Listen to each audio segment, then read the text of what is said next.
মধ্যপ্রাচ্যে এখন যে পরিস্থিতি তৈরি হয়েছে তা অনেকটা বারুদের স্তূপের উপর দাঁড়িয়ে আগুন জ্বালানোর মতো। যে কোনো মুহূর্তে বিস্ফোরণ ঘটতে পারে। প্রশ্ন হলো, কে হবে প্রথম শিকার? ইরানের সর্বোচ্চ নেতা আয়াতুল্লাহ আলী খামেনি নাকি ইসরায়েলের প্রধানমন্ত্রী বেনিয়ামিন নেতানিয়াহু? সাম্প্রতিক ঘটনা প্রবাহ বলছে, যুক্তরাষ্ট্র যদি ইরানে সামরিক হামলা চালায় তাহলে তার প্রথম প্রতিক্রিয়া পড়তে পারে ইসরায়েলের উপর। আর সেই আশঙ্কাই এখন সবচেয়ে বেশি ঘুরপাক খাচ্ছে তেল আবিবে। ইসরায়েলি প্রভাবশালী সংবাদ মাধ্যম হারেটস জানাচ্ছে, ইসরায়েলের শীর্ষ রাজনৈতিক ও সামরিক কর্মকর্তারা অস্বাভাবিকভাবে সতর্ক হয়ে উঠেছেন, কারণ তাদের আশঙ্কা মার্কিন প্রেসিডেন্ট ডোনাল্ড ট্রাম্প যে কোনো সময় ইরানের উপর হামলার অনুমোদন দিতে পারেন। এমন একটি সিদ্ধান্ত পুরো মধ্যপ্রাচ্যকে একযোগে যুদ্ধে ঠেলে দিতে পারে। তবে এখানেই একটি গুরুত্বপূর্ণ বিষয় আছে। হারেটস বলছে, এখনো পর্যন্ত ওয়াশিংটন থেকে এমন কোনো স্পষ্ট সংকেত আসেনি যে হামলার সিদ্ধান্ত চূড়ান্ত। কিন্তু ট্রাম্পের সমস্যা হলো তিনি অত্যন্ত অনিশ্চিত। কখন কি সিদ্ধান্ত নেবেন সেটি তার ঘনিষ্ঠ সহযোগীরাও অনেক সময় জানেন না। আর এই অনিশ্চয়তাই ইসরায়েলকে সবচেয়ে বেশি ভয় পাইয়ে দিচ্ছে। এই কারণেই ইসরায়েল এখন ঘরোয়া প্রতিরক্ষা বা হোম ফ্রন্ট এবং সেনাবাহিনী দুই দিক থেকে সর্বোচ্চ প্রস্তুতি নিচ্ছে। ক্ষেপণাস্ত্র হামলা, ড্রোন আক্রমণ, সাইবার যুদ্ধ, সব ধরনের পরিস্থিতির জন্য পরিকল্পনা করা হচ্ছে। তবে ইসরায়েলি সেনাবাহিনীর ভেতরেই সবাই একমত নয় যে যুক্তরাষ্ট্র ইরানে হামলা চালালেই ইরান প্রথমে ইসরায়েলকে টার্গেট করবে। বিশ্লেষকদের মতে, যদি হামলাটি সীমিত ও স্বল্পমেয়াদী হয় তাহলে ইরান সরাসরি ইসরায়েলকে আঘাত নাও করতে পারে। কিন্তু যদি যুদ্ধ দীর্ঘ হয় বা খামেনির নেতৃত্ব সরাসরি হুমকির মুখে পড়ে তাহলে ইসরায়েল বড় লক্ষ্যবস্তু হয়ে উঠবে। নতুন করে আতঙ্ক ছড়িয়েছে ইরানের 10,000 কিলোমিটার পাল্লার ক্ষেপণাস্ত্র নিয়ে। ইরানি গণমাধ্যম দাবি করেছে তারা এমন একটি ব্যালিস্টিক ক্ষেপণাস্ত্র সফলভাবে পরীক্ষা করেছে। যদি এই দাবি সত্য হয় তাহলে শুধু ইসরায়েল নয়, যুক্তরাষ্ট্রের মূল ভূখণ্ডও ইরানের পাল্লার মধ্যে চলে আসবে। যদিও এই তথ্য এখনো স্বাধীনভাবে যাচাই হয়নি, তবুও এর কৌশলগত প্রভাব বিশাল। এর মধ্যেই ইরান আরও ভয়ঙ্কর একটি বার্তা দিয়েছে। ইরানের শীর্ষ সামরিক মুখপাত্র জেনারেল আবুল ফজল শেখারচি স্পষ্ট ভাষায় বলেছেন, যদি আয়াতুল্লাহ খামেনির ওপর হামলার চেষ্টা করা হয় তাহলে যুক্তরাষ্ট্র ও তার মিত্রদের জন্য ভয়াবহ পরিণতি অপেক্ষা করছে। তার ভাষায়, আমাদের নেতার দিকে যদি আক্রমণের হাত বাড়ানো হয়, আমরা শুধু সেই হাত কেটে ফেলব না, বরং পুরো অঞ্চলকে আগুনে পুড়িয়ে দেব। কোনো নিরাপদ আশ্রয় থাকবে না। এই বক্তব্য আসে এমন এক সময় যখন মার্কিন গণমাধ্যমে গুঞ্জন চলছে যুক্তরাষ্ট্র নাকি খামেনিকে সরানোর সম্ভাব্য পরিকল্পনা নিয়ে আলোচনা করছে। ট্রাম্প নিজেও পলিটিকোকে দেয়া সাক্ষাৎকারে বলেছেন, ইরানের নতুন নেতৃত্ব খোঁজার সময় এসেছে, যা অনেকেই সরাসরি শাসন পরিবর্তনের ইঙ্গিত হিসেবে দেখছেন। এই উত্তেজনার মধ্যে ট্রাম্প নিজেও এক অদ্ভুত নিরাপত্তা ঘটনার মুখোমুখি হন। 19 থেকে 20 জানুয়ারির রাতে সুইজারল্যান্ড যাওয়ার পথে তার বিমান হঠাৎ যান্ত্রিক ত্রুটির কারণে বদলাতে হয়। ঘটনাটি তার নিরাপত্তা টিমকে চমকে দেয়। সেদিনই তিনি ইরানকে হুঁশিয়ারি দিয়ে বলেছিলেন, যদি কোনো হত্যা চক্রান্ত হয় তাহলে পুরো দেশ গুঁড়িয়ে দেওয়া হবে।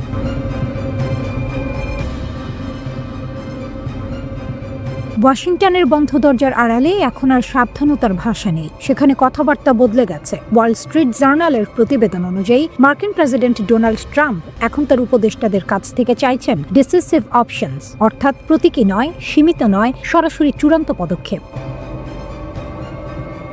ইরানের উপর হামলা থেকে সরে এসেছিলেন ট্রাম্প, কিন্তু এখন আবার তিনি মার্কিন সামরিক শক্তি ব্যবহারের বিষয়টি গুরুত্ব দিয়ে ভাবছেন। আর এই ভাবনা শুধু কথায় সীমাবদ্ধ নেই, বাস্তব প্রস্তুতিও শুরু হয়ে গেছে। মধ্যপ্রাচ্যে একের পর এক মার্কিন সামরিক সরঞ্জাম পাঠানো হচ্ছে। একটি বিমানবাহী রণতরী এগিয়ে যাচ্ছে পারস্য উপসাগরের দিকে। জর্ডানে অবতরণ করেছে 15টি F-15 স্ট্রাইক ঈগল যুদ্ধ বিমান। সঙ্গে রয়েছে রিফুয়েলিং ট্যাঙ্কার, কার্গো বিমান, ফাইটার স্কোয়াড্রন। এটি কোনো মহড়া নয়, এটি সরাসরি যুদ্ধের প্রস্তুতি, যাকে সামরিক ভাষায় বলা হয় পশ্চার। মার্কিন কর্মকর্তাদের মতে, ট্রাম্প অভ্যন্তরীণ আলোচনায় বারবার একটি শব্দ ব্যবহার করছেন, ডিসিসিভ। এই শব্দটাই পেন্টাগন এবং হোয়াইট হাউসকে নড়ে চড়ে বসতে বাধ্য করেছে। এমন সব পরিকল্পনা তৈরি করা হচ্ছে যেগুলো শুধু সীমিত হামলায় থেমে থাকবে না, বরং ইরানের শীর্ষ নেতৃত্বকেও লক্ষ্যবস্তু করতে পারে। এখনো চূড়ান্ত আদেশ দেওয়া হয়নি, কিন্তু সামরিক হামলার বিকল্প আর টেবিলের বাইরে নেই। সাংবাদিকরা যখন প্রশ্ন করেন ইরানের বিরুদ্ধে সামরিক বিকল্প কি এখনো খোলা আছে, ট্রাম্প কোনো স্পষ্ট উত্তর দেন না, শুধু বলেন দেখা যাক কি হয়। তবে একটি বিষয়ে তিনি একদম স্পষ্ট, যদি ইরান তার জীবন নেওয়ার চেষ্টা করে তাহলে প্রতিক্রিয়া হবে সম্পূর্ণ ধ্বংসাত্মক। ট্রাম্পের ভাষায়, পুরো দেশ উড়িয়ে দেওয়া হবে। এই বক্তব্য শুধু হুমকি নয়, এটি একটি অ্যাবসলিউট রিটেলিয়েশন ডক্ট্রিন, অর্থাৎ কোনো সীমা থাকবে না। এই পরিস্থিতিতে পেন্টাগন আরও যুদ্ধ বিমান পাঠাচ্ছে। মধ্যপ্রাচ্যে এখন 3টি স্ট্রাইক ইগল স্কোয়াড্রন অবস্থান করছে। এর পাশাপাশি রয়েছে F-16A-10 যুদ্ধ বিমান আর সবচেয়ে গুরুত্বপূর্ণ USS আব্রাহাম লিঙ্কন বিমানবাহী রণতরী। এই রণতরীর সঙ্গে রয়েছে F-35 stealth fighter, super Hornet এবং ইলেকট্রনিক ওয়ারফেয়ার জেট, যেগুলো শত্রুপক্ষের রাডার অন্ধ করে দিতে পারে। এই একই বাহিনী অতীতে ইরানের ড্রোন ভূপাতিত করেছে, পারমাণবিক স্থাপনায় হামলা চালিয়েছে। এবার তারা আবার ফিরে এসেছে। সবচেয়ে ভয়ঙ্কর ইঙ্গিত আসে ট্রাম্পের এক বক্তব্যে। তিনি বলেন, ইরানের হয়তো নতুন নেতৃত্ব দরকার, সংস্কার নয়, সংলাপ নয়, রিপ্লেসমেন্ট। অন্যদিকে ইরানও পাল্টা হুঁশিয়ারি দিয়েছে। দেশটির সশস্ত্র বাহিনীর মুখপাত্র বলেছেন, যদি সর্বোচ্চ নেতা আয়াতুল্লাহ আলী খামেনির ওপর হামলা হয় তাহলে শত্রুর পৃথিবী জ্বালিয়ে দেওয়া হবে। খামেনি নিজেও ট্রাম্পকে অপরাধী বলে আখ্যা দিয়েছেন এবং অভিযোগ করেছেন যুক্তরাষ্ট্রই এই অস্থিরতা উস্কে দিয়েছে। সব মিলিয়ে পরিস্থিতি এখনো অত্যন্ত বিপজ্জনক। একদিকে কূটনীতি স্থবির, অন্যদিকে সামরিক প্রস্তুতি তুঙ্গে। ইতিহাস বলে, যখন ওয়াশিংটন ডিসিসিভ অপশনস খোঁজে তখন প্রতিপক্ষকে প্রস্তুত থাকতে হয়।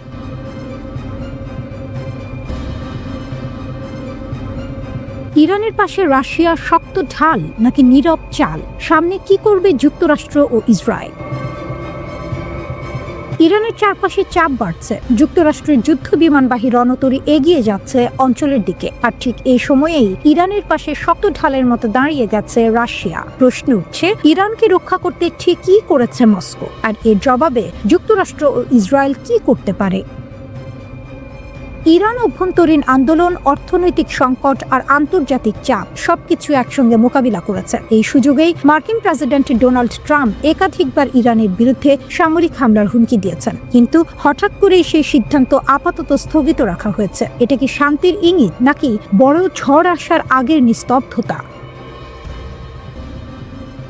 এই প্রশ্ন আরো জোরালো হয় যখন যুক্তরাষ্ট্র হঠাৎ করে কাতারে অবস্থিত তাদের সবচেয়ে গুরুত্বপূর্ণ সামরিক ঘাঁটি আল উদেইদ থেকে কিছু উচ্চ পর্যায়ের কর্মকর্তাকে সরিয়ে নেয়। এই সিদ্ধান্তের পরই ইরানে উত্তেজনা ছড়িয়ে পড়ে, কারণ দীর্ঘদিন ধরে ট্রাম্প প্রশাসন ইরানের বিরুদ্ধে সরাসরি সামরিক হামলার কথা বলে আসছিল। এদিকে সৌদি আরব, কাতার, মিশর সহ একাধিক উপসাগরীয় দেশ যুক্তরাষ্ট্রকে স্পষ্ট বার্তা দিয়েছে, ইরানে হামলা হলে পুরো মধ্যপ্রাচ্য আগুনে জ্বলে উঠবে। শুধু তাই নয়, এর বড় ধাক্কা আসবে মার্কিন অর্থনীতিতেও।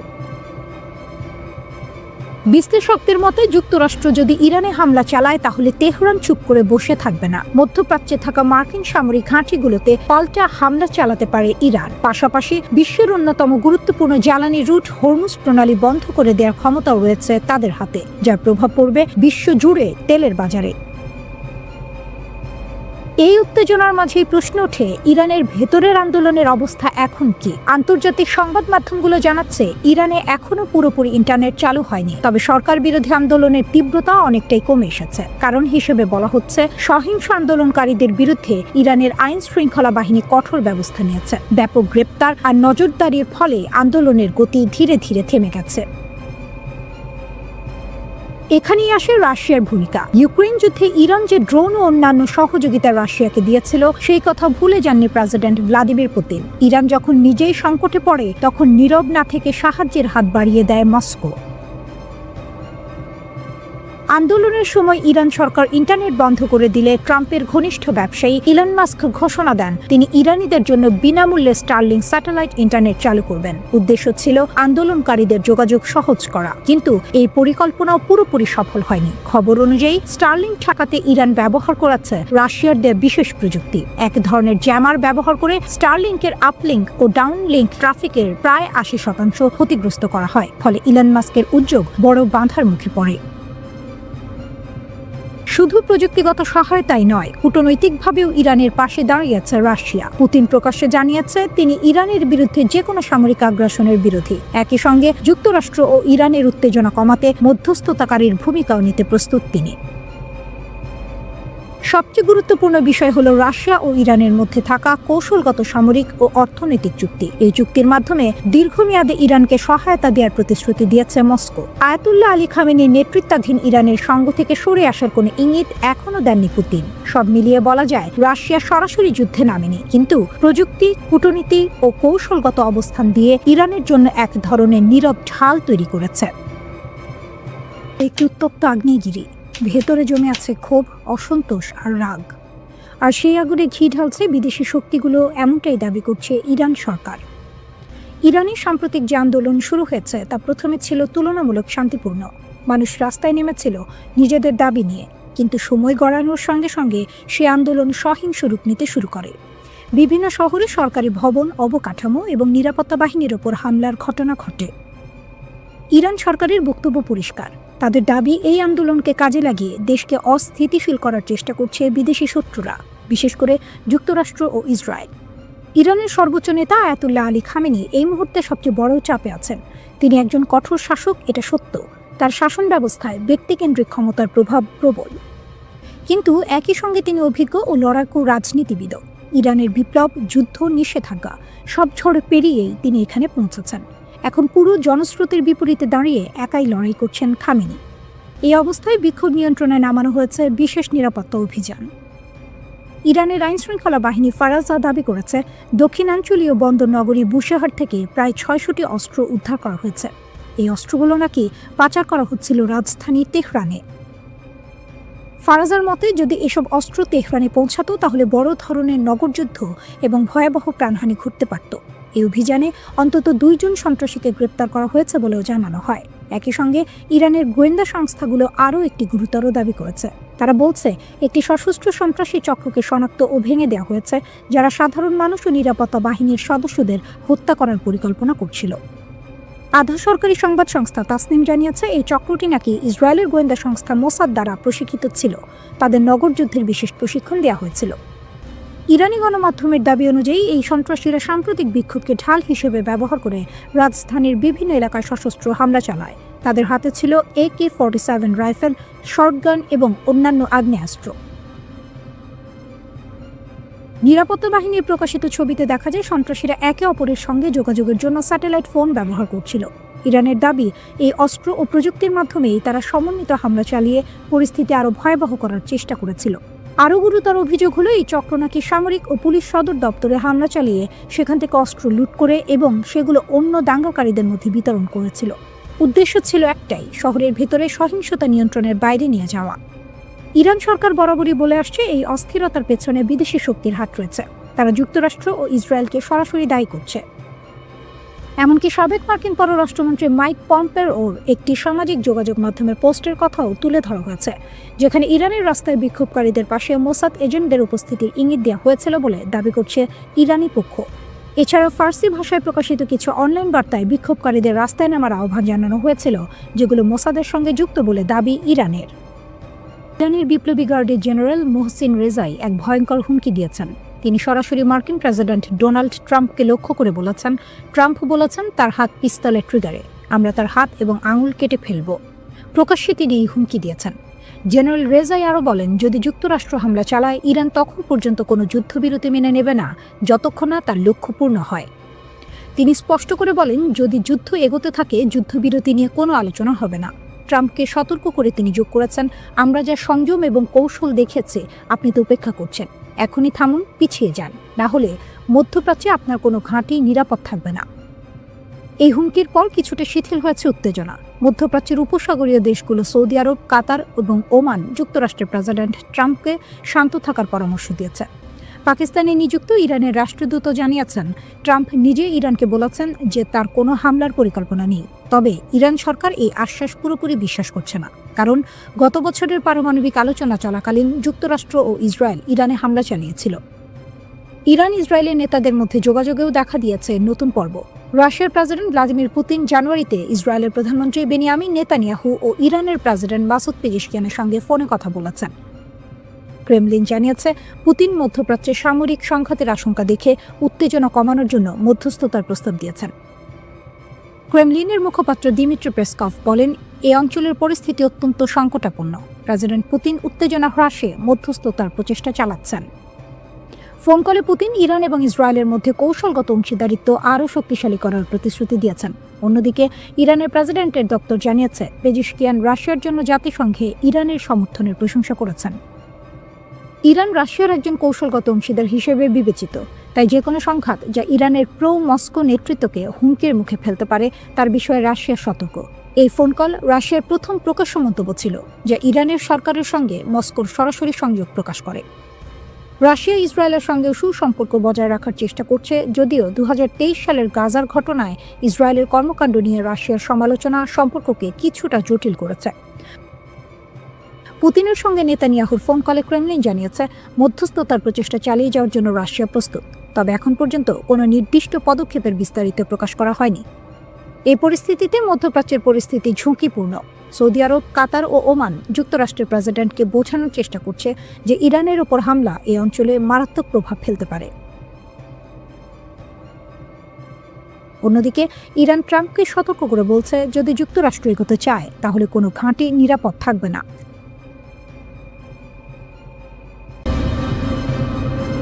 মধ্যপ্রাচ্য যেন বারুদের স্তূপ, একটু হাওয়া লাগলেই বিস্ফোরণ। ঠিক সেই মুহূর্তে এক আঞ্চলিক শক্তি স্পষ্ট করে লাইন টেনে দিল। সেই দেশটি হল তুরস্ক।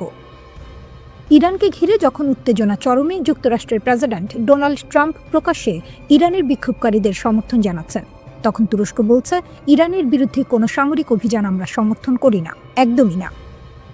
তুরস্কের পররাষ্ট্রমন্ত্রী হাকান ফিদান সরাসরি সতর্ক করে বলেছেন, শক্তি ব্যবহার করলে সংকট কমবে না, বরং আরও গভীর হবে। তার ভাষায়, ইরানের সমস্যার সমাধান ইরানের ভেতর থেকেই আসতে হবে, বাইরে থেকে বোমা বা হুমকি দিয়ে নয়। ইরানে যদি বাইরের শক্তি সামরিক হস্তক্ষেপ করে তাহলে কি হবে? তুরস্ক বলছে, পুরো অঞ্চলটাই অস্থিতিশীল হয়ে পড়বে। হাকান ফিদান পরিষ্কার করে বলেছেন, আমরা চাই সমস্যার সমাধান হোক সংলাপের মাধ্যমে। ইরানে ব্যাপক অস্থিরতা হলে সেটা এই অঞ্চলের সহ্য ক্ষমতার বাইরে চলে যাবে, তাই আমরা কূটনৈতিক চেষ্টা চালিয়ে যাব। যুক্তরাষ্ট্র ও ইরান মধ্যস্থতাকারী হোক বা সরাসরি আলোচনায় নিজেদের মধ্যে বিষয়টা মেটা। এই বক্তব্যটা খুব গুরুত্বপূর্ণ, কারণ তুরস্ক শুধু মুখে মুখে নয়, বাস্তব কূটনীতিতেও মধ্যস্থতার ভূমিকা নিতে চায়। অন্যদিকে তেহরানও চুপ নেই। ইরানের পররাষ্ট্রমন্ত্রী আব্বাস আরাকচি জাতিসংঘে চিঠি দিয়ে বলেছেন, ইরানের অভ্যন্তরীণ বিষয়ে যে কোনো বিদেশি হস্তক্ষেপ তারা প্রত্যাখ্যান করে। তার দাবি, শান্তিপূর্ণ বিক্ষোভকে বাইরে থেকে নাশকতার দিকে ঠেলে দেওয়া হচ্ছে। তিনি যুক্তরাষ্ট্রের মানবাধিকার বিষয়ক বক্তব্যেরও কড়া সমালোচনা করেছেন। ইরানের বার্তা স্পষ্ট, দেশের সার্বভৌমত্ব ও সীমান্ত রক্ষায় তারা কোনো ছাড় দেবে না। এই উত্তেজনার মধ্যেই আরেকটি নীরব কিন্তু গুরুত্বপূর্ণ ঘটনা ঘটেছে। একসময়ের চরম প্রতিদ্বন্দ্বী ইরান ও সৌদি আরব আঞ্চলিক নিরাপত্তা নিয়ে আলোচনা করছে। দুই দেশের পররাষ্ট্রমন্ত্রীদের বৈঠক ইঙ্গিত দিচ্ছে মধ্যপ্রাচ্যের রাজনীতিতে নতুন সমীকরণ তৈরি হচ্ছে। চীন প্রকাশ্যে যুক্তরাষ্ট্রের সমালোচনা করেছে। বেজিং বলছে, কোনো দেশের অভ্যন্তরীণ বিষয়ে হস্তক্ষেপ আন্তর্জাতিক আইনের লঙ্ঘন। তাদের মতে, জাতিসংঘ সনদের ভিত্তিতে গড়া আন্তর্জাতিক আইনই বৈশ্বিক ব্যবস্থার মূল স্তম্ভ। শক্তিধর দেশগুলো যদি এই আইন মানতে ব্যর্থ হয়, তাহলে পৃথিবী আবার জঙ্গলের আইনে ফিরে যাবে। রাশিয়াও একই সুরে কথা বলছে। রুশ পররাষ্ট্রমন্ত্রী সের্গেই ল্যাভরভ বলেছেন, যুক্তরাষ্ট্র নিজেরাই যে আন্তর্জাতিক ব্যবস্থা গড়েছিল, এখন তারাই সেটাকে ভেঙে ফেলছে। তিনি স্পষ্ট করে জানিয়েছেন, ইরান ও রাশিয়ার সম্পর্ক কোনো তৃতীয় পক্ষ ভাঙতে পারবে না। বুশেহর পারমাণবিক বিদ্যুৎ কেন্দ্র থেকে শুরু করে উত্তর দক্ষিণ করিডোর, এই সহযোগিতা দীর্ঘমেয়াদী। এই মুহূর্তে তুরস্ক, চীন, রাশিয়া তিন দেশই বলছে, যুদ্ধ নয়, সংলাপই শেষ রাস্তা। কিন্তু ইতিহাস বলে, উত্তেজনার সময় সবচেয়ে কঠিন কাজটাই হলো শান্ত থাকা। এদিকে ইরানে হামলার হুমকির মধ্যে মধ্যপ্রাচ্যে বিমানবাহী রণতরী পাঠাচ্ছে যুক্তরাষ্ট্র। মার্কিন প্রতিরক্ষা দপ্তর পেন্টাগনের নির্দেশে বিমানবাহী রণতরী USS আব্রাহাম লিঙ্কন এবং এর সঙ্গে থাকা স্ট্রাইক গ্রুপ দক্ষিণ চীন সাগর থেকে মধ্যপ্রাচ্যের দিকে যাত্রা শুরু করেছে। যুক্তরাষ্ট্র এর সম্প্রচার মাধ্যম নিউজ নেশনের এক প্রতিবেদনে এই কথা বলা হয়েছে।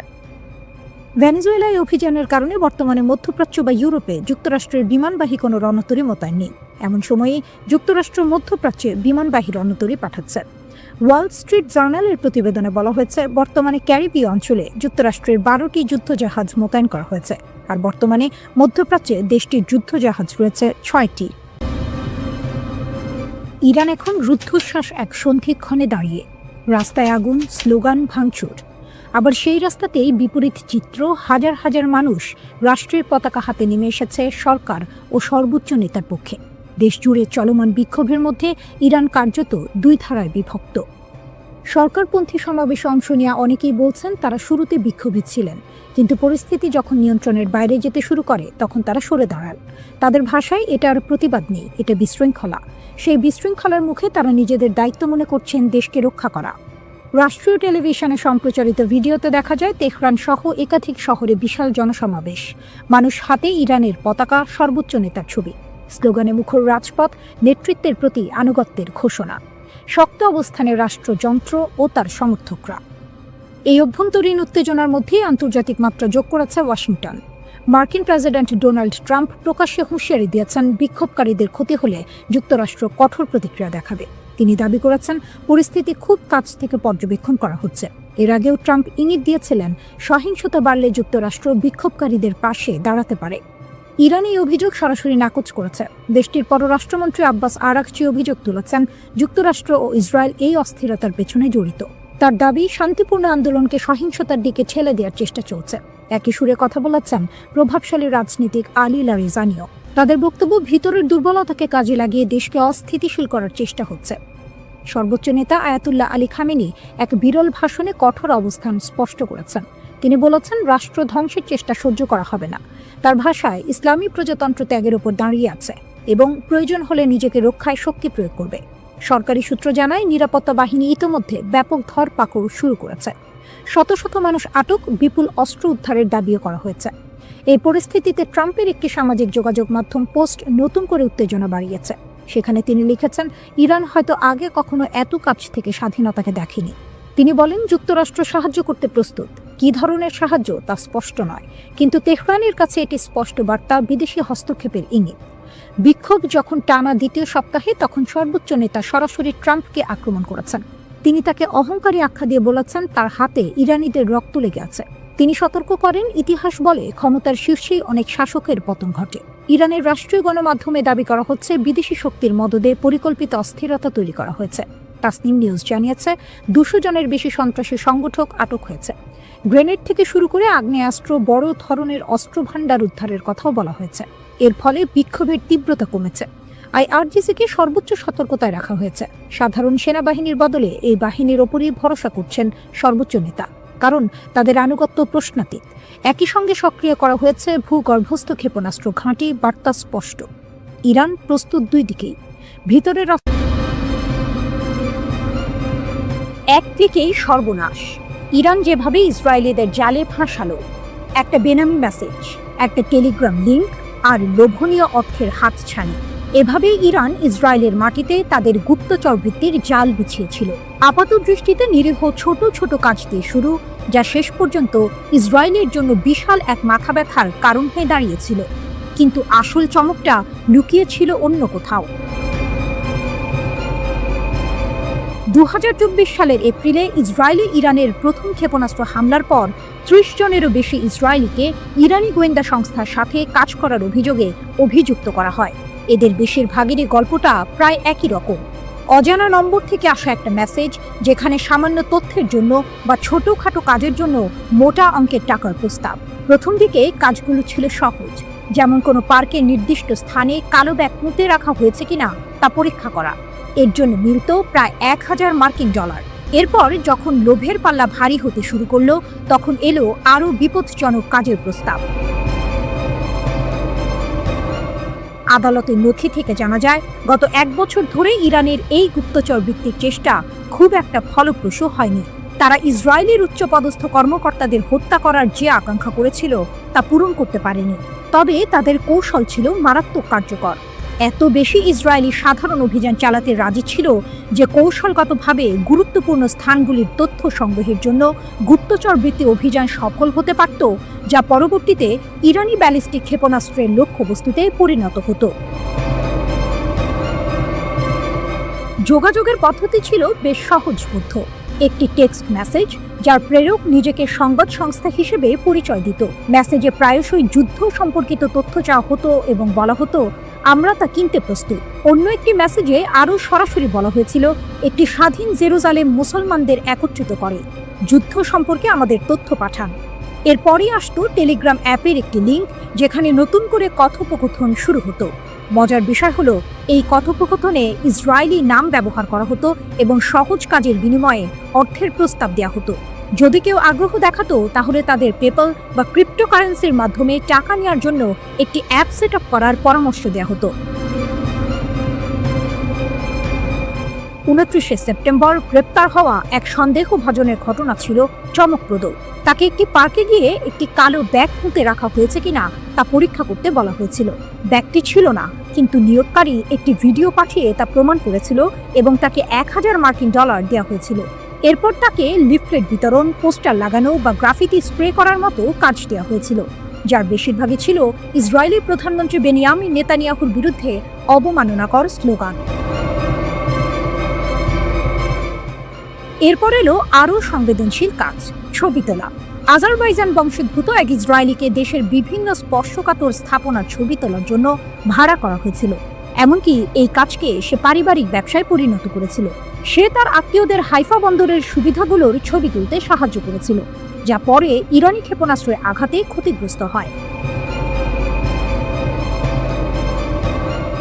৭২ বছর বয়সী মরতে চাই মতি মামান এর ঘটনাটি ছিল আরও নাটকীয়। তার অর্থের প্রয়োজন ছিল এবং তুরস্কের ২ ব্যবসায়ী ভাইয়ের মাধ্যমে তার পরিচয় হয় এডি নামের এক ইরানি ব্যবসায়ীর সাথে। এডি শুকনো ফল এবং মশলা আমদানি করত।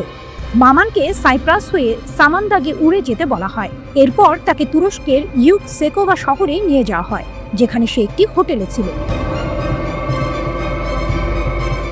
এডি মামানকে জানায় যে ইসরায়েলিদের ইরানে পাচার করার একটি উপায় আছে। মামান রাজি হয় এবং একটি ট্রাকে লুকিয়ে ইরানে প্রবেশ করে। সেখানে এডি এবং একজন দ্বিতীয় ইরানি কর্মকর্তা মামানের সাথে একটি বিলাসবহুল হোটেলে দেখা করে এবং ৩টি কাজের জন্য তাকে হাজার হাজার ডলারের প্রস্তাব দেয়। ইসরায়েলের নির্দিষ্ট স্থানে টাকা বা বন্দুক রেখে আসা, জনাকীর্ণ স্থানের ছবি তোলা এবং অন্যান্য এজেন্টদের হুমকি দেয়া, যারা শত্রুতাপূর্ণ মিশন পরিচালনার জন্য ইরান থেকে তহবিল পেয়েছিল কিন্তু আসলে তাদের মিশন সম্পাদন করেনি।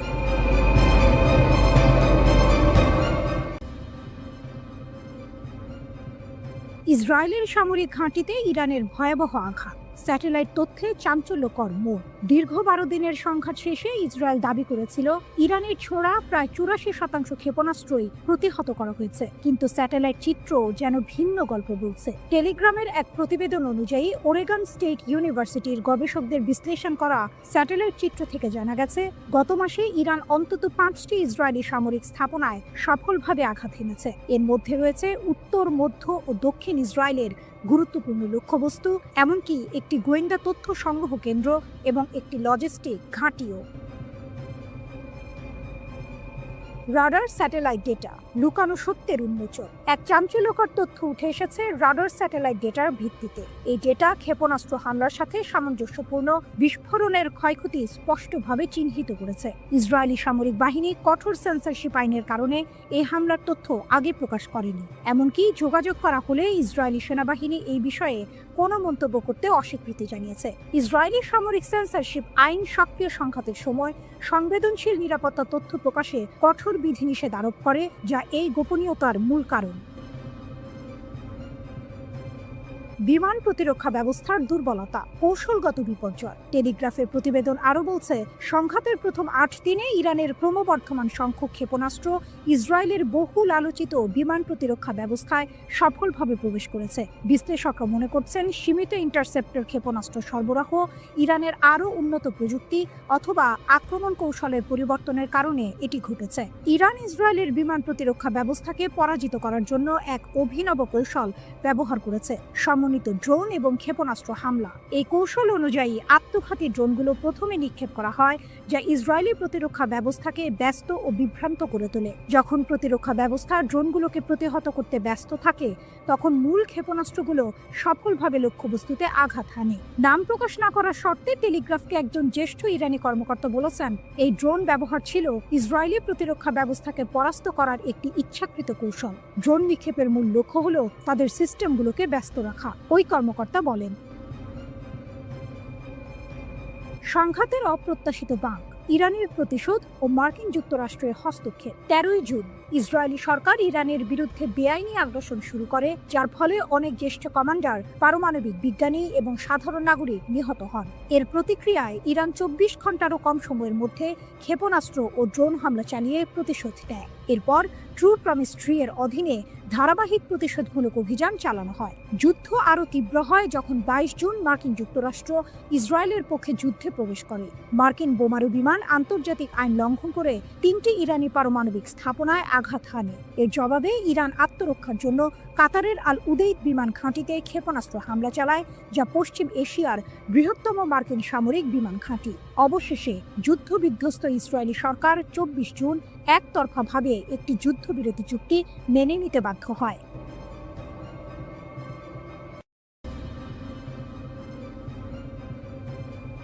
ভয়ঙ্কর এক সংবাদের শিরোনাম, কিন্তু তার ভেতরের কথা আরো গভীর। ইরান বলছে তারা এখনো কোনো ক্ষেপণাস্ত্রের শহরের দরজা খোলেনি। এর মানে কি? এর মানে হলো তাদের আসল আঘাত করার ক্ষমতা এখনো অব্যবহৃত। ইরানের নীরব সংকেত যে হামলা এখনো হয়নি। ইরান বরাবরই বলে আসছে তাদের সশস্ত্র বাহিনীর প্রতিটি পদক্ষেপ সুদূর প্রসারী পরিকল্পনার অংশ, তাৎক্ষণিক প্রতিশোধ নয়। যখন ইসরায়েলি দখলদারিত্ব যুদ্ধের শেষ দিনে ইরানের নিরাপত্তা কেন্দ্রগুলোতে হামলা চালায়, তখন বিশ্ব অবাক হয়েছিল ইরানের শান্ত প্রতিক্রিয়ায়। কিন্তু ইরানের এই আপাত নীরবতার পেছনে লুকিয়ে আছে এক গভীর কৌশল।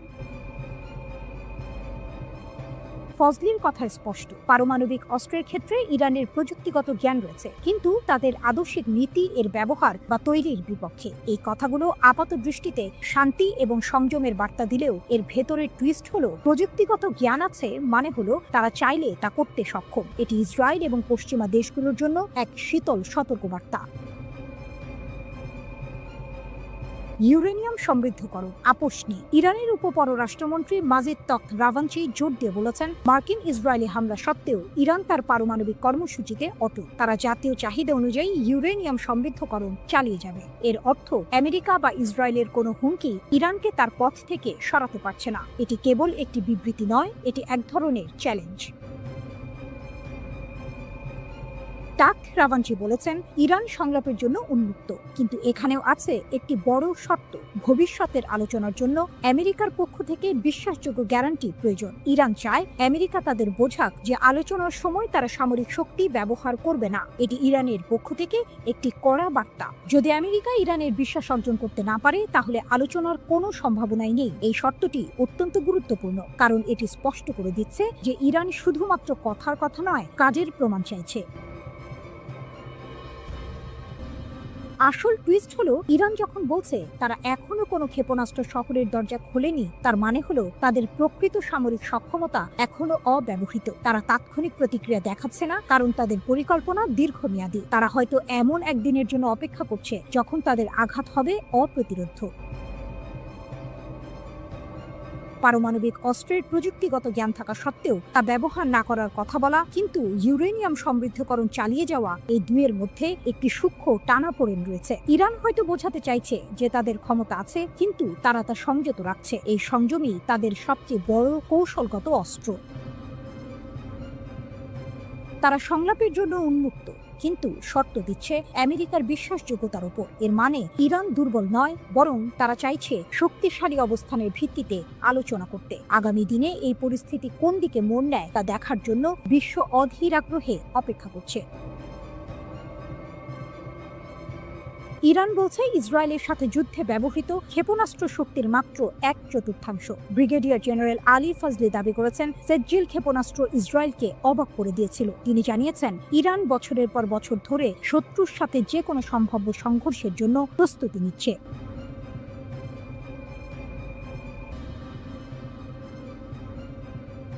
ইসরায়েলের কপালে চিন্তার ভাঁজ। ইরান নাকি এবার ধ্বংসাত্মক আর অভূতপূর্ব জবাব দেবে। ইরানের নতুন হুঁশিয়ারি। ইসরায়েলের কপালে কি আছে? মধ্যপ্রাচ্যের রাজনীতিতে আবারও উত্তাপ ছড়িয়েছে। ইরানের শীর্ষ সামরিক কর্মকর্তারা ইসরায়েলের বিরুদ্ধে কড়া হুঁশিয়ারি দিয়েছেন। ভবিষ্যতে কোনো আগ্রাসন চালালে ইরান নাকি জোরালোভাবে লড়াই করবে। তাদের কথা শুনে মনে হচ্ছে এবার পরিস্থিতি আরও গুরুতর হতে চলেছে। ইরানের শীর্ষ সামরিক কমান্ডার মেজর জেনারেল আমির হাতামি জোর দিয়ে বলেছেন যে ইরানের সেনাবাহিনী যে কোনো আগ্রাসনের বিরুদ্ধে কঠিন লড়াই করবে এবং নিজেদের সার্বভৌমত্ব রক্ষা করবে। তিনি গর্ব করে বলেছেন, ইসরায়েলি আগ্রাসনের বিরুদ্ধে ইরানের বিমান প্রতিরক্ষা সফলভাবে প্রতিরোধ করেছে। এমনকি তিনি দাবি করেছেন, ইরানি জনগণ এবং সশস্ত্র বাহিনী আক্রমণের মুখে ঐক্যবদ্ধ ছিল এবং তাদের লক্ষ্য থেকে কখনো পিছপা হয়নি। এই দাবি যদি সত্যি হয়, তাহলে ইসরায়েলের জন্য এটা একটা বড় দুশ্চিন্তার কারণ হতে পারে। ধ্বংসাত্মক ও অভূতপূর্ব প্রতিশোধের হুমকি। আইআরজিসি এর মুখপাত্র ব্রিগেডিয়ার জেনারেল আলী মোহাম্মদ নাইনি আরও এক ধাপ এগিয়ে সতর্ক করেছেন, ভবিষ্যতে যে কোনো হুমকির ক্ষেত্রে ইরান ধ্বংসাত্মক এবং অভূতপূর্ব প্রতিক্রিয়া জানাবে। তার মানে কি? এতদিন যা দেখেছি তা কিছুই নয়। ইরান কি সত্যি এমন কিছু করে দেখাবে যা বিশ্ব আগে কখনো দেখেনি?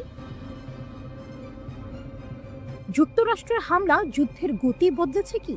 এদিকে ইরানে যুক্তরাষ্ট্র ও ইসরায়েলের যৌথ আগ্রাসনের বহুমাত্রিকতা বিশ্লেষণে রুশ একাডেমি অফ সায়েন্সের ইনস্টিটিউট অব ওরিয়েন্টাল স্টাডিজের গবেষক লানা রাওয়ান্ডি ফাদাই বার্তা সংস্থা মেহেরের সঙ্গে বিস্তারিত কথা বলেছেন। রুশ বিশ্লেষকের মতে পারমাণবিক স্থাপনায় মার্কিন হামলা ছিল মূলত সাজানো নাটক। পশ্চিমা মিডিয়ায় তা রীতিমতো ন্যায়কোচিতভাবে স্থাপিত হয়, তবে বাস্তবে এর সামরিক রাজনৈতিক প্রভাব তেমন ছিল না। এটি ছিল হয়তো একটি থিয়েট্রিক্যাল গ্র্যান্ড ফিনালে, যা সংঘাত গরম হয়ে ওঠার আগে একটি সুন্দর সমাপ্তি এনে দেয়।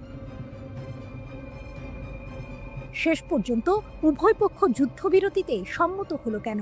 রাওয়ান্দি বলেন, হামলা পাল্টা হামলায় উভয় পক্ষই প্রচণ্ড ক্ষতিগ্রস্ত হচ্ছিল। ইসরায়েল মার্কিন সহায়তায় আকাশ প্রতিরক্ষা বজায় রাখলেও ইরানের ক্ষেপণাস্ত্র হামলা প্রতিহত করা যাচ্ছিল না। তাদের ক্ষেপণাস্ত্র ও সামরিক সরঞ্জামের ঘাটতি ক্রমেই স্পষ্ট হচ্ছিল। এর মাঝে ইরানের হরমুজ প্রণালী বন্ধের হুমকি ও ইয়েমেনি হুথিদের যুক্তরাষ্ট্রের বিরুদ্ধে চুক্তি বাতিল যুদ্ধকে আরও বিস্তৃত করে ফেলতে পারত। এই ঝুঁকি ট্রাম্প প্রশাসনকে একটি দ্রুত সমাপ্তি চাওয়ার দিকে ঠেলে দেয়। এছাড়া রাশিয়া, চীন, কাতার, তুরস্ক, আজারবাইজান সহ একাধিক দেশ কূটনৈতিক চাপ সৃষ্টি করে। ইরানের প্রতিশোধমূলক ক্ষেপণাস্ত্র হামলায় তেল আবিবের দক্ষিণে রিহোবেজ শহরে ইসরায়েলের বিখ্যাত সামরিক সংশ্লিষ্ট গবেষণাগার বাইসমান ইনস্টিটিউট অফ সায়েন্স পুরোপুরি ধ্বংস হয়ে গেছে। ইরানের সরকারি টেলিভিশন চ্যানেল প্রেস টিভির এক প্রতিবেদনে এর বিস্তারিত তুলে ধরা হয়েছে। এতে বলা হয়েছে, সামরিক শিল্প কমপ্লেক্সের সঙ্গে নিবিড়ভাবে যুক্ত ইসরায়েলি শাসন ব্যবস্থার বৈজ্ঞানিক ও সামরিক গবেষণার মূল ভিত্তি হিসেবে গড়ে ওঠা এই প্রতিষ্ঠানটি এখন কার্যত অচল ও বিধ্বস্ত।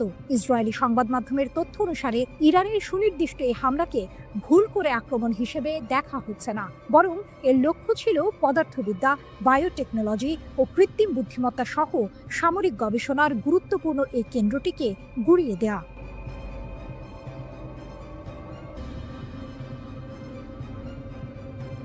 গরম খবর, আবারও উত্তপ্ত মধ্যপ্রাচ্য। ইসরায়েল যদি ফের কোনো ভুল করে তাহলে নাকি আরও কঠিন থাপ্পড় খাবে, এমনটাই হুমকি দিলেন ইরানের শীর্ষ জেনারেল আব্দুর রহিম মুসাভি। শুনে মনে হচ্ছে এবার বুঝি আর ছোটখাটো হুমকি নয়, আসল যুদ্ধের দামামা বাজছে। লেবাননের একটি টিভি চ্যানেলে দেওয়া সাক্ষাৎকারে ইরানের সশস্ত্র বাহিনীর প্রধান major general Abdur Rahim Musavi সরাসরি হুমকি দিয়েছেন ইসরায়েলকে। তার কথা পরিষ্কার, গত মাসে ইসরায়েল আর আমেরিকার হামলার জবাবে ইরান নাকি তাদের সব শক্তি ব্যবহার করেনি, অর্থাৎ যা হয়েছে তা নাকি ছিল শুধু ট্রেলার। যদি ইসরায়েল আবার একই ভুল করে তাহলে ইরান জাতি আর তাদের সেনাবাহিনী নাকি ইসরায়েলকে আরও কঠিন থাপ্পড় দেবে। 13 জুন ইসরায়েল বিনা প্ররোচনায় ইরানের উপর হামলা চালায়। সেই হামলায় সামরিক কমান্ডার থেকে শুরু করে পরমাণু বিজ্ঞানী, এমনকি সাধারণ মানুষও মারা যান। এর এক সপ্তাহ পর যুক্তরাষ্ট্র যুদ্ধে নেমে পড়ে। আন্তর্জাতিক আইন, জাতিসংঘ সনদ সবকিছু তোয়াক্কা না করে তারা ইরানের 3টি পরমাণু স্থাপনায় বোমা হামলা চালায়। যখন ইসরায়েল আর যুক্তরাষ্ট্র হামলা চালাচ্ছে তখন কি ইরান চুপচাপ বসেছিল? মোটেও না। প্রতিশোধ হিসেবে ইরানের সশস্ত্র বাহিনী ইসরায়েলের দখলে থাকা কৌশলগত স্থাপনাগুলোতে আঘাত হানে। এখানেই শেষ নয়, পশ্চিম এশিয়ার সবচেয়ে বড় মার্কিন সামরিক ঘাঁটি কাতারের আল উদেইদ মার্কিন ঘাঁটিকেও তারা টার্গেট করে। এটা শুনে নিশ্চয়ই অনেকেই অবাক হচ্ছেন। ইরান এতদিন ধরে শুধু হুমকি দিয়ে আসছিল, কিন্তু এবার তারা সরাসরি পাল্টা হামলা চালিয়েছে। 24 জুন ইরান সফলভাবে প্রতিশোধমূলক অভিযান চালিয়ে ইসরায়েল এবং যুক্তরাষ্ট্রের হামলা বন্ধ করতে সক্ষম হয়। শীর্ষ জেনারেলের দাবি, ইসরায়েল নাকি যুদ্ধবিরতির জন্য অনুরোধ করতে বাধ্য হয়েছিল যাতে তারা নিজেদের গুছিয়ে নিতে পারে। এই তথ্য যদি সত্যি হয় তাহলে পরিস্থিতি কিন্তু আরো ঘোলাটে, কারণ এতদিন আমরা যা জেনে এসেছিলাম তার চেয়ে আসল চিত্রটি হয়তো আরো ভিন্ন। যুক্তরাষ্ট্রের প্রত্যক্ষ সমর্থনেই মূলত ইরানে হামলা চালায় যুদ্ধবাজ ইসরায়েল। তবে পরের দিকে এই আগ্রাসন প্রবল প্রতিরোধের মুখে পড়ে এবং শেষ পর্যন্ত আন্তর্জাতিক কূটনীতির মাধ্যমে একটি যুদ্ধবিরতিতে পৌঁছায়। অপ্রকাশিত ক্ষমতা ও নতুন পর্যায়। মেজর জেনারেল মুসাভি আরও সতর্ক করেছেন, যদি যুদ্ধ দীর্ঘায়িত হয় এবং একটি নতুন পর্যায়ে প্রবেশ করে, তাহলে ইসরায়েল নাকি ইরানের এমন ক্ষমতা দেখতে পাবে যা এখনো কাজে লাগানো হয়নি। অর্থাৎ ইরান নাকি তাদের আসল শক্তি এখনো দেখায়নি। তিনি এটাও বলেছেন, বছরের পর বছর ধরে ইসরায়েল আর তাদের সমর্থকরা ইরানের ওপর আঘাত হানার জন্য শক্তি সঞ্চয় করে আসছে। তাদের উদ্দেশ্য হলো পরমাণু ইস্যুকে অজুহাত হিসেবে ব্যবহার করে ইরানকে বিভক্ত করা। কিন্তু ইরান তাদের মৌলিক নীতি থেকে কখনো সরে আসবে না, যার মধ্যে ফিলিস্তিন ও তাদের জনগণের প্রতি সমর্থনও রয়েছে। তাহলে কি ইসরায়েল আর ইরান আবারও একটি বড় যুদ্ধের দিকে এগোচ্ছে?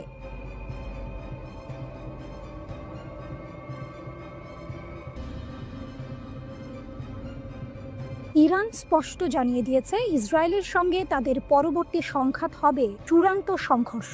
রাশিয়ার সংবাদ মাধ্যম আরটিকে দেয়া এক সাক্ষাৎকারে ইরানের একটি সূত্র এই তথ্য নিশ্চিত করেছে। এই ঘোষণা মধ্যপ্রাচ্যে নতুন করে উত্তেজনার পারদ চড়িয়ে দিয়েছে, কারণ ইরান বিশ্বাস করে তারা এখন ইসরায়েলের দুর্বলতা সম্পর্কে ওয়াকিবহাল এবং তাদের হাতে এমন উন্নত ক্ষেপণাস্ত্র রয়েছে যা ইসরায়েলের আকাশ প্রতিরক্ষা ব্যবস্থাকে সহজেই ভেদ করতে পারে। গত 13ই জুন ইসরায়েল ইরানের ওপর হামলা চালায়। ইহুদিবাদী দেশটির দাবি ছিল তেহরান পারমাণবিক বোমা তৈরির শেষ পর্যায়ে পৌঁছে গেছে। এই হামলায় ইরানের পারমাণবিক ও সামরিক স্থাপনাগুলো ক্ষতিগ্রস্ত হয়, শত শত মানুষ এবং পারমাণবিক কর্মসূচির সঙ্গে জড়িত বেশ কয়েকজন উচ্চ পদস্থ সামরিক কর্মকর্তা ও বিজ্ঞানী নিহত হন। এরপর 22 জুন যুক্তরাষ্ট্র ইরানের 3টি পারমাণবিক স্থাপনায় হামলা চালায়, যার মধ্যে ছিল নাতাঞ্জ ও ফোর্দোর ইউরেনিয়াম সমৃদ্ধকরণ কেন্দ্র। তেহরান অবশ্য বরাবরই সামরিক উদ্দেশ্যে পারমাণবিক কর্মসূচি পরিচালনার অভিযোগ অস্বীকার করে আসছে। পাল্টা জবাব হিসেবে ইরান কামিকাজে ড্রোন ও ক্ষেপণাস্ত্র হামলা চালায়, যা সরাসরি ইসরায়েল ও কাতারে অবস্থিত যুক্তরাষ্ট্রের আল উদেইদ বিমান ঘাঁটিতে আঘাত হানে। 12 দিনব্যাপী এই সংঘাত শেষ হয় যুক্তরাষ্ট্রের মধ্যস্থতায় হওয়া এক যুদ্ধবিরতির মাধ্যমে, যা এখনও কার্যকর রয়েছে। ইসরায়েলের দুর্বলতা উন্মোচিত। আরটিকে দেয়া মন্তব্যে তেহরানের সূত্রটি জানায়, সাম্প্রতিক উত্তেজনার সময় ইরান ইসরায়েলি শাসনের দুর্বলতা শনাক্ত করতে পেরেছে। এটি একটি চাঞ্চল্যকর দাবি যা ইসরায়েলের প্রতিরক্ষা সক্ষমতা নিয়ে প্রশ্ন তুলেছে। সূত্রটি আরও দাবি করে যে ইরানের কাছে এখনও নতুন প্রজন্মের হাজার হাজার ক্ষেপণাস্ত্র রয়েছে এবং যুদ্ধ শুরু হলে প্রতিদিন অন্তত কয়েকশো ক্ষেপণাস্ত্র ইসরায়েলের দিকে ছোঁড়া হবে। যদি এই দাবি সত্য হয়, তাহলে ইসরায়েলের আকাশ প্রতিরক্ষা ব্যবস্থার জন্য এটি এক বিশাল চ্যালেঞ্জ হবে। এমনকি উন্নত আয়রন ডোমও এত সংখ্যক ক্ষেপণাস্ত্র মোকাবিলায় কতটা সফল হবে তা নিয়ে সন্দেহ থেকেই যায়। এই সংঘাতের জন্য ইরান শুধু সামরিকভাবেই প্রস্তুত নয়, বরং অভ্যন্তরীণ সমর্থনও পাচ্ছে বলে দাবি করা হয়েছে। সূত্রটি জানায়, দেশের জনগণ এবং প্রবাসী ইরানিদের কাছ থেকে সরকার অভূতপূর্ব সামাজিক সমর্থন পাচ্ছে। এটি নিঃসন্দেহে তেহরানের আত্মবিশ্বাস বাড়াচ্ছে। যদিও ইরান জানে যে যে কোনো সংঘাতে যুক্তরাষ্ট্র ইসরায়েলের পাশে দাঁড়াবে, তবুও তেহরান এই চ্যালেঞ্জ মোকাবিলা করতে প্রস্তুত বলেও উল্লেখ করা হয়েছে। খামেনির দাবি ও ট্রাম্পের হুঁশিয়ারি। ইরানের সর্বোচ্চ নেতা আয়াতুল্লাহ আলী খামেনি তার সামরিক জবাবের বিষয়ে বলেন, ইসরায়েলি রাষ্ট্র কার্যত ধ্বংসপ্রাপ্ত ও নিষ্ক্রিয় হয়ে পড়েছিল। তার মতে, যুক্তরাষ্ট্রের হস্তক্ষেপ না হলে ইহুদিবাদী শাসন পুরোপুরি ধ্বংস হয়ে যেত। এটি ইরানের পক্ষ থেকে একটি বড় সড় দাবি, যা ইসরায়েলের সামরিক সক্ষমতা নিয়ে গুরুতর প্রশ্ন তৈরি করে। অন্যদিকে যুক্তরাষ্ট্রের প্রেসিডেন্ট ডোনাল্ড ট্রাম্প হুঁশিয়ারি দিয়ে বলেছেন, তেহরান যদি পারমাণবিক কর্মসূচি চালিয়ে যায় বলে যুক্তরাষ্ট্র বিশ্বাস করে, তাহলে আরও হামলা চালানো হবে। ইসরায়েলের প্রধানমন্ত্রী বেনিয়ামিন নেতানিয়াহু ইরানের বিরুদ্ধে আরও হামলার সম্ভাবনা উড়িয়ে দেননি।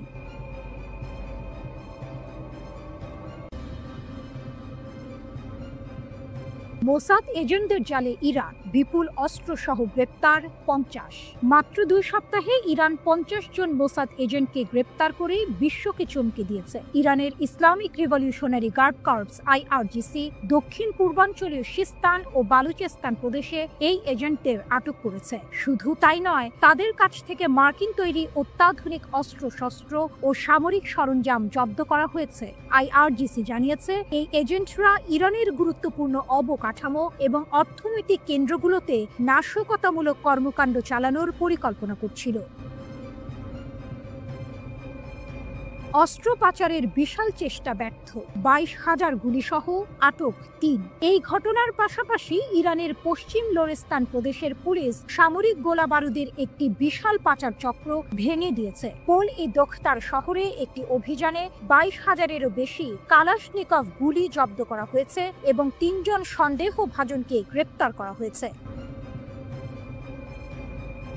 লোরেস্তানের পুলিশ প্রধান ব্রিগেডিয়ার জেনারেল ইয়াহিয়া এলাহি জানিয়েছেন, পুলিশ গোয়েন্দা ইউনিটগুলো একটি মহাসড়কে 2টি গাড়ির সন্দেহজনক কার্যকলাপ লক্ষ্য করে এই অভিযান শুরু করে। পাচারকারীরা পালিয়ে যাওয়ার চেষ্টা করলেও পুলিশ গুলি চালিয়ে তাদের গাড়ি নিষ্ক্রিয় করে এবং সফলভাবে তাদের আটক করে। ধারণা করা হচ্ছে এই গোলাবারুদ ইরানের পশ্চিমাঞ্চল থেকে লোড করে দেশের দক্ষিণাঞ্চলে পাচারের উদ্দেশ্যে ছিল, যা একটি বৃহত্তর অস্ত্র পাচার নেটওয়ার্কের অংশ। ইসরায়েলের ষড়যন্ত্র নসর, অভ্যন্তরীণ নিরাপত্তা জোরদার। 13 জুন ইরানে ইসরায়েলি হামলার পর থেকে ইরান তাদের অভ্যন্তরীণ নিরাপত্তা জোরদার করেছে এবং বিভিন্ন প্রদেশে গুপ্তচরদের বিরুদ্ধে কঠোর ব্যবস্থা নিচ্ছে। ইরানের বিচার বিভাগের মুখপাত্র আসগর জাহাঙ্গীর ঘোষণা করেছেন, ইসরায়েল শত্রু ভাবাপন্ন কর্মী এবং গুপ্তচরদের একটি নেটওয়ার্কের মাধ্যমে ইরানের অভ্যন্তরীণ নিরাপত্তাকে ক্ষতিগ্রস্ত করার চেষ্টা করছিল। তাদের লক্ষ্য ছিল সামরিক হামলার পাশাপাশি দেশে বিশৃঙ্খলা ও নাশকতামূলক কর্মকাণ্ড চালানো। জাহাঙ্গীর দৃঢ়তার সাথে বলেছেন যে বিচার বিভাগীয় এবং নিরাপত্তা সংস্থাগুলোর সিদ্ধান্তমূলক পদক্ষেপের কারণে এই সমস্ত ষড়যন্ত্র ব্যর্থ করা হয়েছে। তিনি আরও জানান, বিশ্বাসঘাতকদের বিচার করতে এবং ইসরায়েলের সাথে যুক্ত ভার্চুয়াল অ্যাকাউন্টগুলো ট্র্যাক করার জন্য প্রদেশগুলোতে বিশেষ বিচার বিভাগীয় শাখা খোলা হয়েছে। 12 দিন ধরে চলা সংঘাতে শত শত যুদ্ধ বিমান, সশস্ত্র ড্রোন ও ক্ষেপণাস্ত্র ব্যবহার করে ইরানে হামলা চালিয়েছে ইসরায়েলি সেনাবাহিনী। তবে এই সংঘাতে ইসরায়েলকে সবচেয়ে বেশি সাফল্য এনে দিয়েছে অভিনব একটি কৌশল, আর তা হল গোপনে ইরানের অভ্যন্তরে ঢুকে সেখান থেকে বিভিন্ন অভিযান পরিচালনা, স্থিরতা ও বাইরের চাপ মোকাবিলায়।